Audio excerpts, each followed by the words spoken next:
Diolch i chi am wylio'r cyflwyniad hwn, sy'n anelu at eich cefnogi chi fel arweinwyr addysgu a dysgu mewn ysgolion uwchradd, i ddatblygu a gwreiddio arferion da ymhellach o ran technegau addysgu a dysgu Carlam a Chyfunol. Mwyn ymateb yn gefnogol i'r heriau uniongyrchol rydych chi'n eu wynebu, rydyn ni'n ceisio eich helpu chi mewn ffyrdd sy'n ymarferol ac yn hygyrch. Rydym hefyd yn gobeithio gweithio gyda chi yn y dyddiau a'r wythnosau nesaf i gefnogi parau neu glystyrau mwy o ysgolion i rannu a chreu adnoddau angenrheidiol pellach a fydd yn sail i'r dull rydym yn ei argymell ar gyfer dysgu Carlam trwy ddull dysgu cyfunol.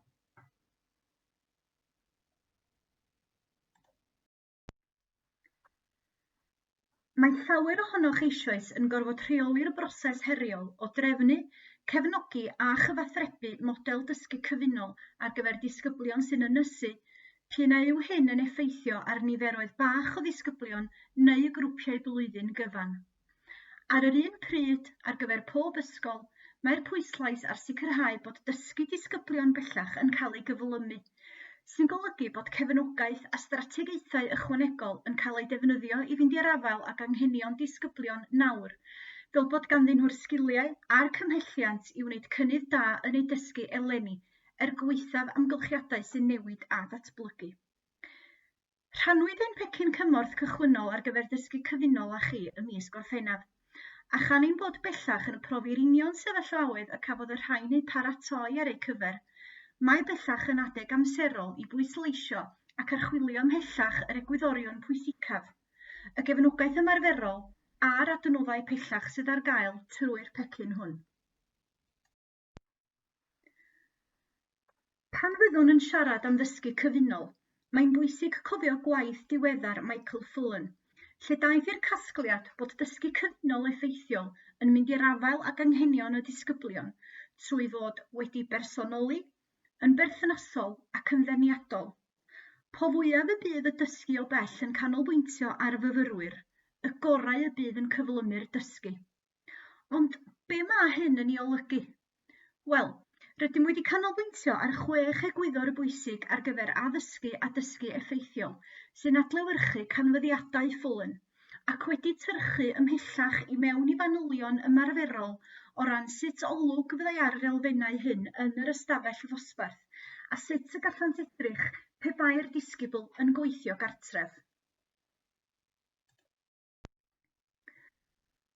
Felly, rydym wedi amsugno'r negeseuon allweddol a rannwyd gan yr EEF cyn yr haf, sef mae ansawdd addysgu yn bwysicach na sut mae gwersi yn cael ei cyflwyno, gall disgyblion ddysgu trwy addysgu o bell, mae sicrhau bod elfennau addysgu effeithiol yn bresennol, enghraifft esboniadau clir, sgaffaldiau ac adborth, yn bwysicach na sut neu bryd y cant ei darparu.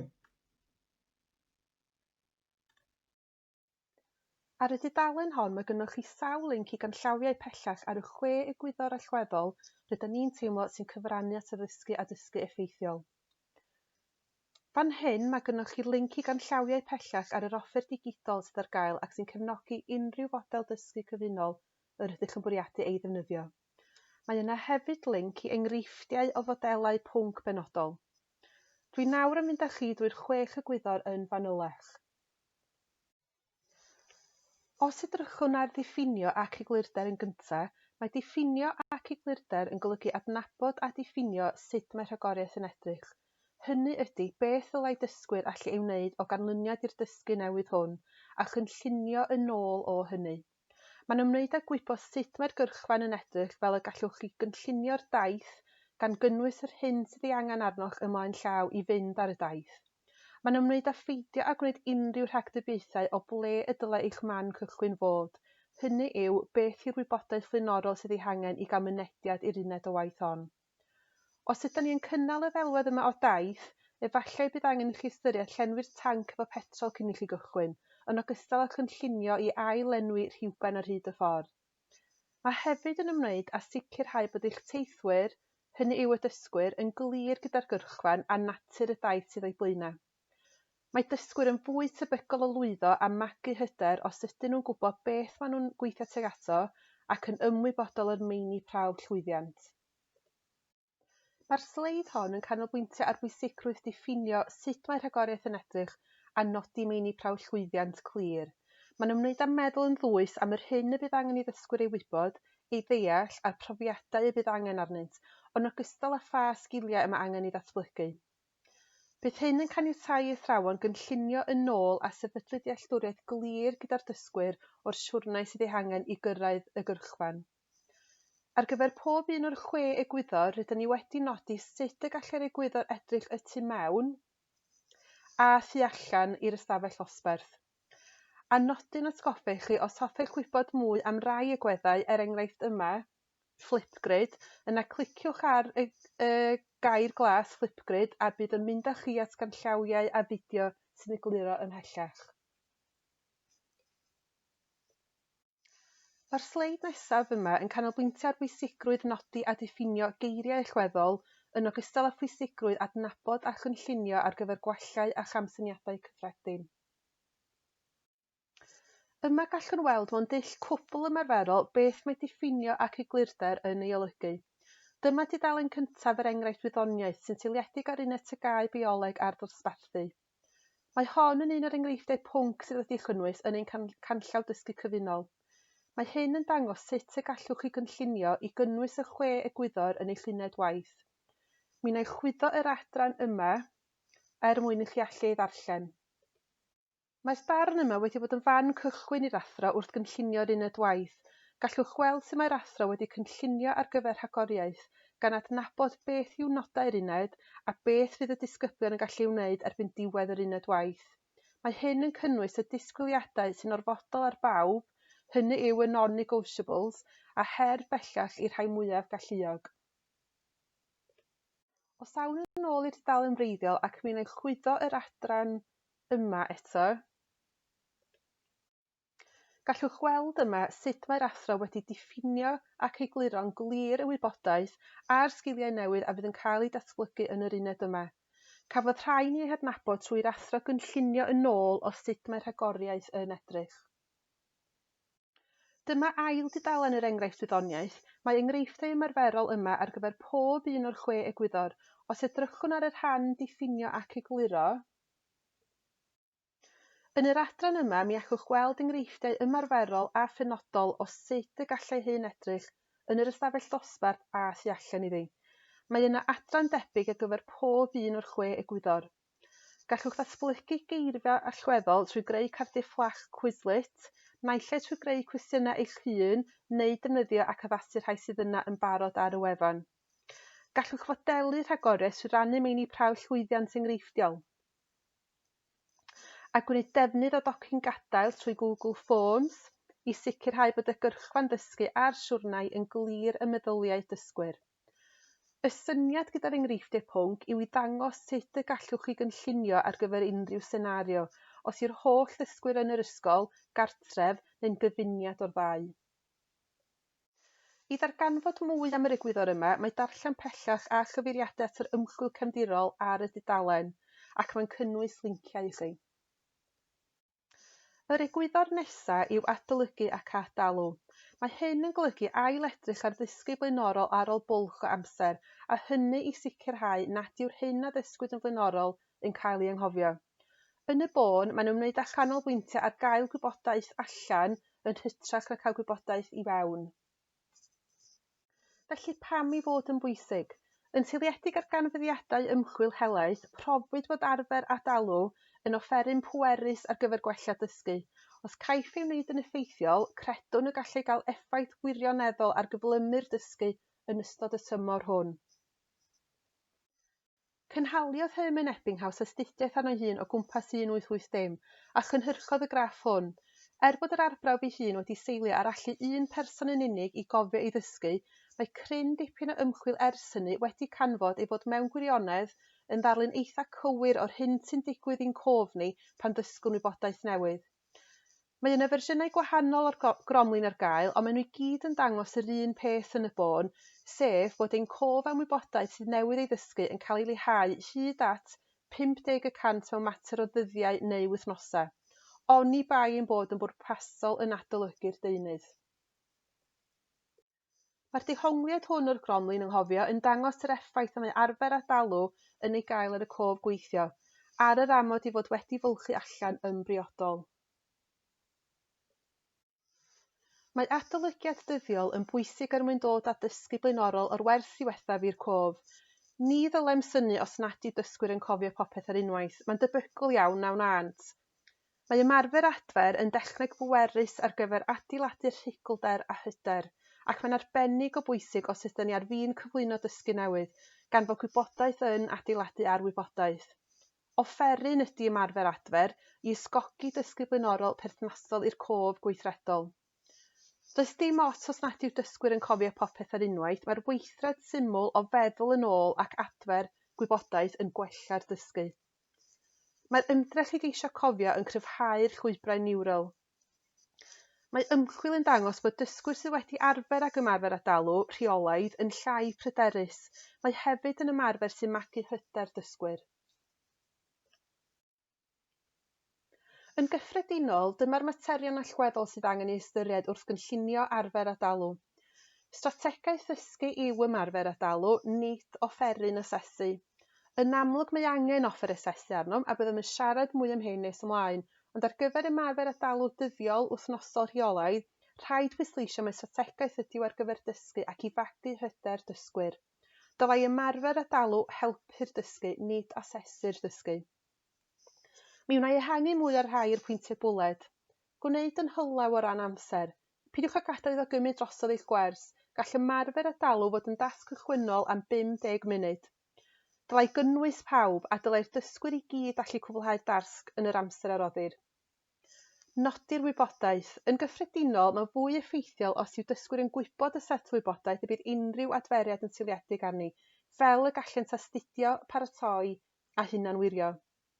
Mae'r 4 pwynt bwled yma yn cysylltu â'i gilydd gan ei fod yn ymwneud â chynllunio effeithiol.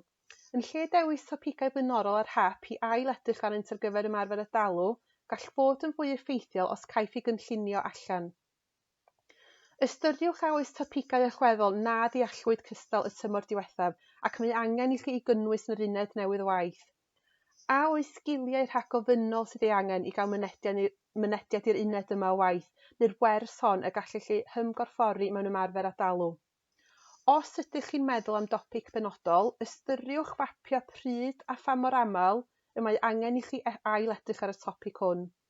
Mae spaced practice yn caniatáu cyfleoedd a dalw i ddysgwyr dros amser, felly nid yw'r dysgu yn cael ei wasgu i gyfnod byr.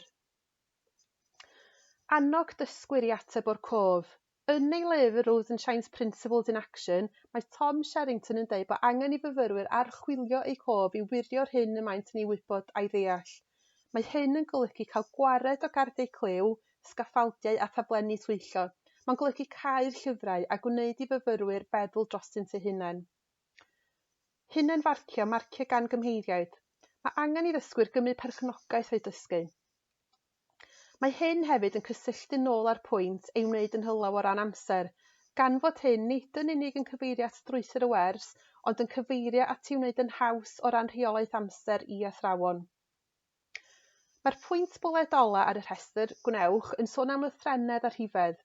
Er enghraifft, ystyriwch gynnwys diffiniadau geirfa, diffinio geiriau allweddol, ymarferion llafar sy'n canolbwyntio ar ddatblygu sgiliau cyfathrebu, ymarfer sillafu geiriau allweddol, neu efallai cwestiynu dysgwyr am beth yw meini prawf llwyddiant math penodol o graff efallai. Yn eich cynlluniau ar gyfer model dysgu cyfunol, ystyriwch sut y gallai adolygu ac adalw edrych y tu allan i'r stafell dosbarth. Mae arfer a dalw yn strategaeth y gall dysgwyr ei ddefnyddio i wella dysgu annibynnol. Fi all sefydlu arferion effeithiol yn yr ystafell dosbarth nawr arwain at wella dysgu annibynnol gartref. Mae'r sleid yma yn canolbwyntio ar bwysigrwydd nodi'r wybodaeth rhagofynol sydd ei angen i gael mynediad i'r uned waith ac i ennyn diddordeb dysgwyr gyda'r dysgu newydd. Mae hyn yn cysylltu nôl gyda'r egwyddor diffinio ac egluro.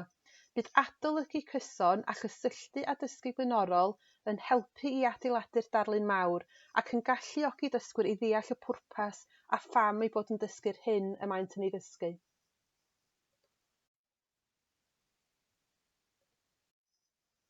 Yma gallwch gweld unwaith eto yr enghraifft wyddoniaeth o ddefnyddio'r templed cynllunio, ac os edrychwn yn agosach, fe sylwch yn yr adran adolygu'r gwaith bod yr athro wedi nodi'r wybodaeth flaenorol y bydd ei hangen ar y disgyblion i gael mynediad i'r uned waith hon.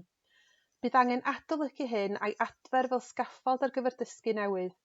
Mae'r adran cysylltu gyda'r darlun mawr yn nodi sut mae'r uned hon yn ffitio i'r darlun ehangach. Gan fynd yn ôl i'r ail dudalen yr enghraifft wyddoniaeth, mae'r adran ar gyfer adolygu ac adalw yn rhoi rhai enghreifftiau ymarferol o sut y gallai hyn edrych ar gyfer yr uned benodol yma y tu fewn a thu allan i'r ystafell dosbarth. Os oes gennych ddiddordeb bydd ar ganfod mwy am yr egwyddorion adolygu ac adalw, rhestrir yr ymchwil a ddefnyddiwyd gennym ar y dudalen yma ac mae'n cynnwys linciau. Mae'r adran yma yn canolbwyntio ar gysylltu a herio fel egwyddor. Bydd sicrhau bod pob dysgwyr yn cael ei herio'n addas a chysylltu cynnwys newydd a gwybodaeth flaenorol yn helpu i wneud y mwyaf o'r amser dysgu. Mae hefyd yn ymwneud â chanolbwyntio ar gysylltu a'r darlun ehangach, gwneud y cysylltiadau â meysydd eraill y cwricwlwm a'i cymhwyso i'r bywyd go iawn. Os yw'r dysgwyr yn gweld pwrpas y dysgu, mae'n fwy tebygol o ymgysylltu. Mewn model dysgu cyfunol neu fodel dysgu o bell, mae'n bwysig bod dysgu newydd yn digwydd. Bydd angen i ddysgwyr barhau i symud ymlaen gyda'i dysgu. Un egwyddor allweddol yw peidio â gorlwytho dysgwyr a gormod o wybodaeth newydd ar unwaith. Mae torri gwybodaeth newydd yn adrannau llai yn ei gwneud hi'n haws i ddysgwyr bosesu'r wybodaeth. Mae cysylltu gwybodaeth newydd a dysgu blaenorol yn helpu i osod y sylfaen sydd ei hangen a'r pwrpas ar gyfer y dysgu. Felly sut allai hyn edrych y tu allan i'r stafell dosbarth? Er enghraifft, ar gyfer gwersi a recordwyd ymlaen llaw, ystyriwch gynnwys pwyntiau seibiant er mwyn i ddysgwyr wybod pryd i gael seibiant. Wrth edrych drwy wersi y tymor diwetha, ystyriwch am ba hyd mae'r athrawon yn siarad, pa mor hir mae'n ei gymryd i wrando ar gyfarwyddiadau neu cyflwyniadau. Sut oedd athrawon yn gwybod a oedd dysgwyr wedi deall? Bydd cwestiynu gofalus yn holl bwysig ac mae adnoddu ar-lein a allai helpu i hwyluso hyn, fel Cahoot er enghraifft, neu Google Forms. Mae mwy o fanylion a syniadau ar y sleid yma yn ogystal â'r un nesaf.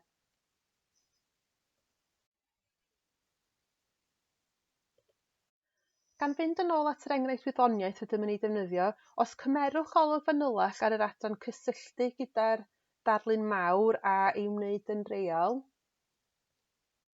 fe welwch sut mae'r athro wedi cynllunio i ddatblygu dealltwriaeth o'r darlun mawr, gan dynnu sylw at ble mae'r cysylltiad gyda unedau eraill o fewn bioleg a hefyd ar draws y cwricwlwm. Mae yna hefyd adran ei wneud yn real ac yn berthnasol â phrofiadau bywyd go iawn. Mae hyn yn gymorth i'r dysgwyr ddeall pam ei bod yn bwysig iddo ddatblygu dealltwriaeth o'r topig benodol yma. Os oes gennych ddiddordeb bydd ar ganfod mwy am yr egwyddorion cysylltu a herio, yna rhestrir yr ymchwil a ddefnyddiwyd gennym ar y dudalen ac unwaith eto da ni wedi cynnwys y linciau perthnasol. Yr egwyddor nesaf yw personoli ac ymgysylltu. Mae'r rhan yma o'r canllaw yn canolbwyntio ar sut y gall athrawon sicrhau'r ymgysylltiad gorau posib mewn dysgu cyfunol. Yn yr ystafell dosbarth mae gennym nifer o strategaethau y gallwn ni ddefnyddio, er enghraifft ein cwestiynau a grewyd yn ofalus a'r ymatebion am ei dysgwyr yn ei cynnig sy'n ein helpu i lunio cyfeiriad y profiadau dysgu. Fodd bynnag, gall hyn fod yn fwy o sialens pan nad yw dysgwyr yn gorfforol o'n blaenau. Er mwyn sicrhau'r ymgysylltiad gorau posib, rhaid cynllunio fel bod lefel yr her yn briodol a bod y dysgu wedi bersonoli. Mae yna nifer o strategaethau cymorth gwybyddol syml y gall athrawon ei ddefnyddio a all helpu fo hyn, allai nad oes angen llawer o amser paratoi ychwanegol arnynt. Gall modelau ac enghreifftiau gweithiedig, hynny ydy worked examples, a gynhyrchir gan yr athro neu'r dysgwyr fod yn offerynnau effeithiol. Nid yn unig i gynyddu ymgysylltiad, ond hefyd i sgaffaldio a chefnogi dysgwyr. Mewn sefyllfa ystafell dosbarth gall dysgwyr ofyn am eglurhad neu arweiniad pellach, ond wrth ddysgu o bell mae'n amlwg nad oes ganddyn nhw'r opsiwn yma. O gysidro hyn, mae'n bwysicach efallai bod modelau ac enghreifftiau yn nodwedd gyson ar draws bob pwnc, ac efallai yn egwyddor allweddol i'w hyrwyddo. Mae llawer o ysgolion wedi gwneud defnydd da yma o offer digidol fel Screencastify a'r opsiwn narratif ar y PowerPoint. Fe allech chi hefyd ystyried sefydlu sianel YouTube ar gyfer yr ysgol i gartrefu'r holl recordiadau hyn. Efallai bod ysgrifennu ar y cyd gan ddefnyddio Google Docs yn offeryn y gallwch annog eich athrawon i'w archwilio. Yn aml gellir ystyried ysgrifennu estynedig yn weithgaredd ynysig nad yw dysgwyr yn dangos fawr o frwdfrydedd drosto. Fodd bynnag, mae Google Docs yn darparu ateb i hyn. Gall dysgwyr weithio mewn parau neu grwpiau i gynhyrchu paragraff o ateb estynedig. Gellid rhannu model gwan a gallai dosbarth cyfan gyfrannu at ailweithio hyn. Mae ysgolion eraill hefyd wedi mabwysiadu dull fel dwi'n gwneud, rydym ni'n gwneud, ydych chi'n gwneud, tuag at wersi o bell mwyn sicrhau bod bob gwers yn cynnwys modelu byw, cydweithio gyda chymheiriad ac yna ymarfer unigol. Fel nodwyd yn gynharach, mae'n hanfodol ystyried sut y gellir sgaffaldio dysgu fel bod pob dysgwyr yn gwneud cynnydd ac nid oes rhaid i hyn gymryd llawer o amser i athrawon. Mae slipiau strwythur yn strategaeth syml ond effeithiol iawn i gefnogi a chyfarwyddo dysgwyr a gellir ei ddefnyddio ym mhob pwnc. Gellir gweld enghreifftiau pellach o'r rhain yn pecyn cymorth llythrennedd sydd ar gael yng nghanolfan gymorth gwe. Yn ogystal â'r rhain, gellir defnyddio cwestiynau canghennog yn Google Forms i gyfeirio dysgwyr i'r rhan wahanol o'r wers neu adnodd, yn seiliedig ar yr ateb maen nhw'n ei ddarparu neu lefel ei dealltwriaeth. Os oes gennych ddiddordeb mewn darganfod mwy am yr egwyddorion o dan personoli ac ymgysylltu, yna rhestrir yr ymchwil a ddefnyddiwyd gennym ar y dudalen yma a mae yna linciau hefyd ar gael. Cyfathrebu a chydweithio i'r egwyddor nesaf. Efallai mae yr athro Dylan William wnaeth grynhoi'r pwyntiau allweddol orau.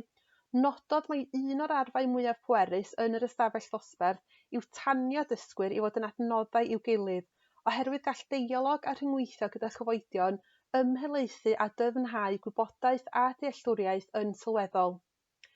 Mi wnaeth hefyd nodi os ydy athrawon yn datblygu arferion cry ble mae dysgwyr yn cefnogi dysgu ei gilydd mewn modd strwythuredig, yna gall cymhareb, ansawdd ac amlder rhyngweithio dysgwyr gyda'r wybodaeth dan sylw gynyddu'n sylweddol.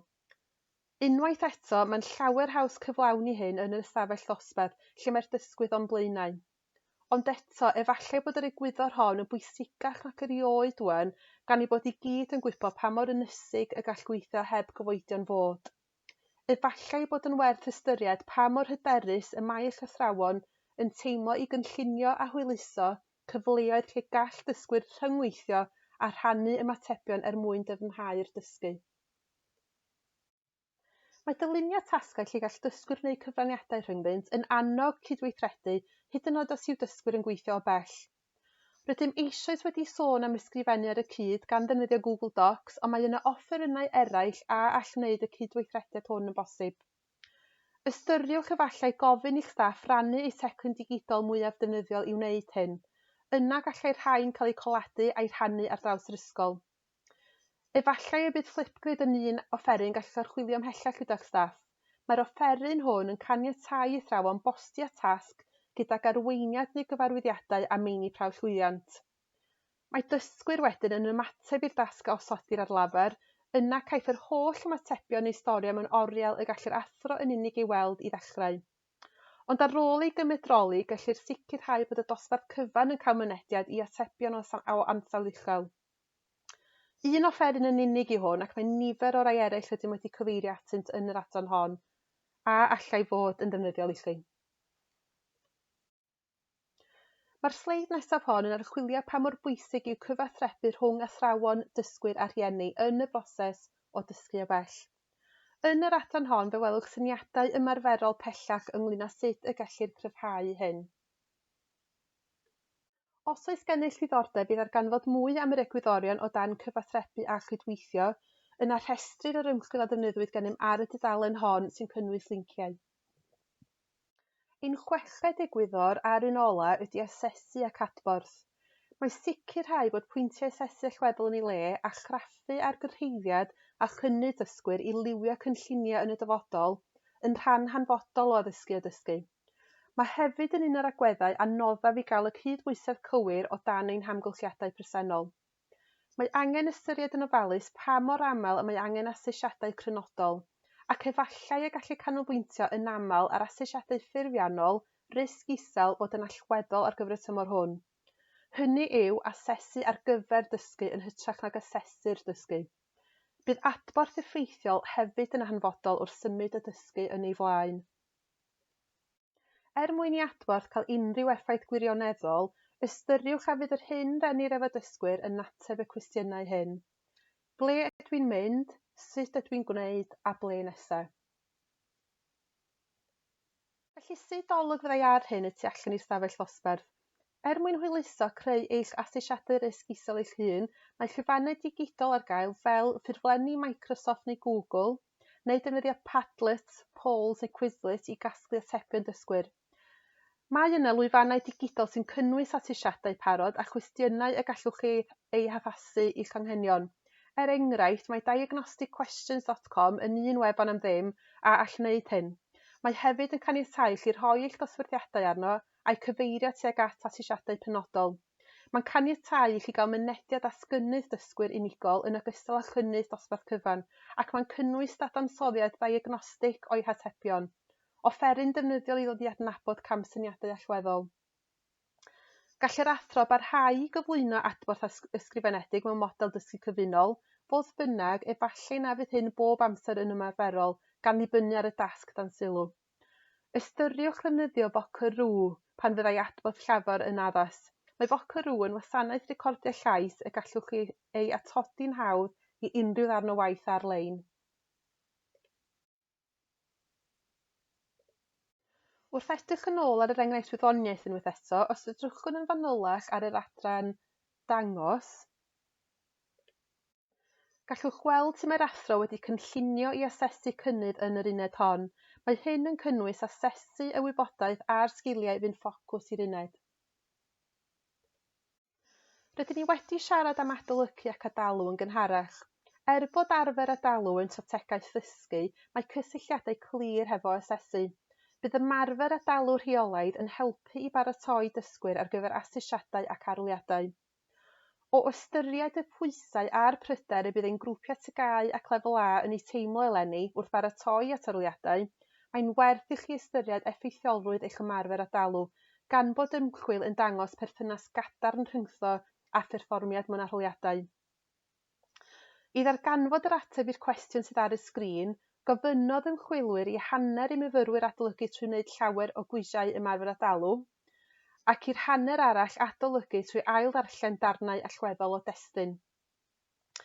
Yna fe wnaethant osod hanner pob grŵp mewn amgylchedd llawn straen a hanner mewn amgylchedd heb straen.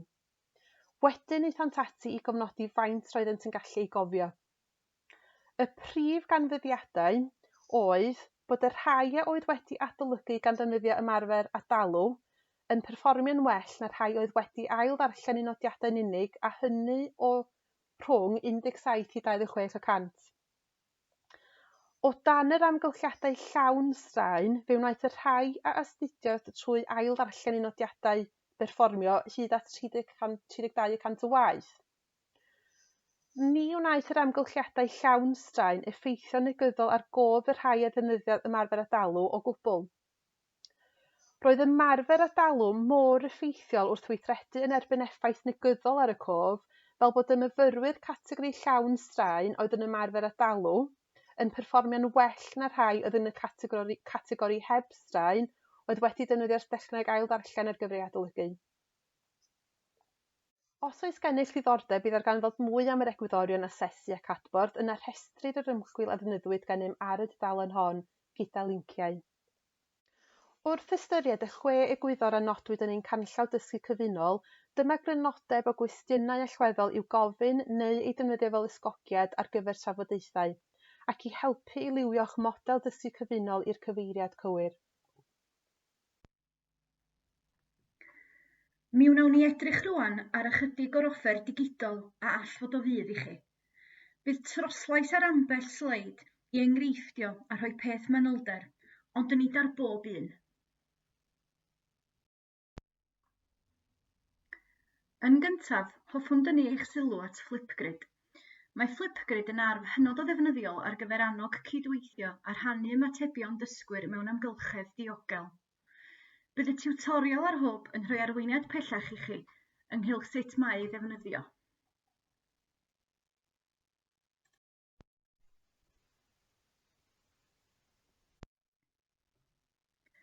Mae tocynnau gadael ar Google Forms yn strategaeth effeithiol ar gyfer casglu adborth ac asesu dealltwriaeth. Gellir defnyddio'r data gaiff ei gasglu o'r rhain a'r dulliau gwahanol y gyflwyno hyn i athrawon i asesu dealltwriaeth ac fel sail ar gyfer cynllunio.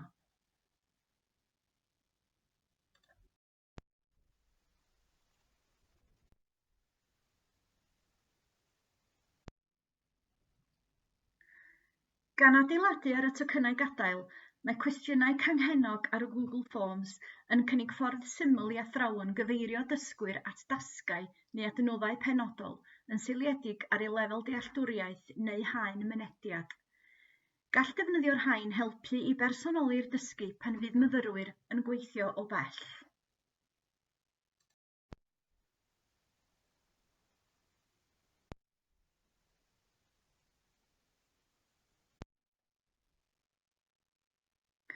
Mae sawl fersiwn y gellir ei golygu neu slipiau strwythur ar gael. Y syniad y tu ôl i'r rhain yw bod pob bocs yn cynnig awgrym neu sgaffold i'r dysgwyr mwyn eu cynorthwyo drwy'r broses ysgrifennu. Gall yr awgrymiadau hyn gynnwys dechrau brawddegau, geiriau allweddol neu arweiniad yn seiliedig ar y cynnwys y dylid ei gynnwys yn y paragraff.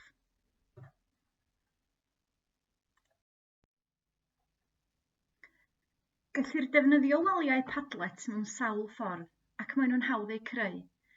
Gellir gofyn i ddysgwyr i ddefnyddio'r wal Padlet ar gyfer rhoi eu hymateb i gwestiwn allweddol, nodi pwyntiau dysgu allweddol, cynhyrchu model o baragraff neu gynnig ymateb i ddelwedd.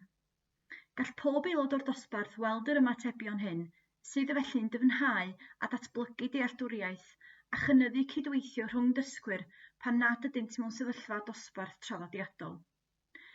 All teithiau Padlet hefyd gefnogi'r dull dysgu gwrthdro o ddysgu cyfunol.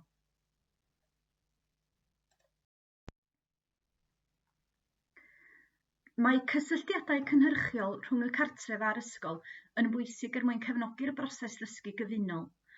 Ap rhad ac am ddim yw Class Dojo i'w ddefnyddio gan athrawon, rhieni a disgyblion mwyn cryfhau cyfathrebu. Gall athrawon rannu tasgau, gwaith cartref a negeseuon allweddol gyda rhieni ac fe all disgyblion rannu eu gwaith gydag athrawon drwy'r opsiwn portffolio dysgwr.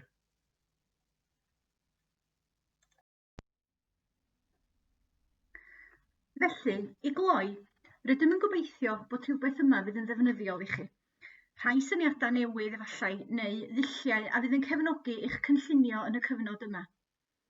Fel cam nesaf, byddai'n werthfawr i chi wylio'r cyflwyniad pwynt pŵer llawn ar ddysgu cyfunol, sydd yn cynnwys dolenni byw pan yn ei chwarae fel sioe sleidiau. Mi fedrwch chi ganfod hwn ar wefan gwe ac mae'r cyswllt ar y sleid yma i chi, ac yna drwy'r tab ar y top sydd yn mynd â chi i ganolfan gefnogaeth gwe.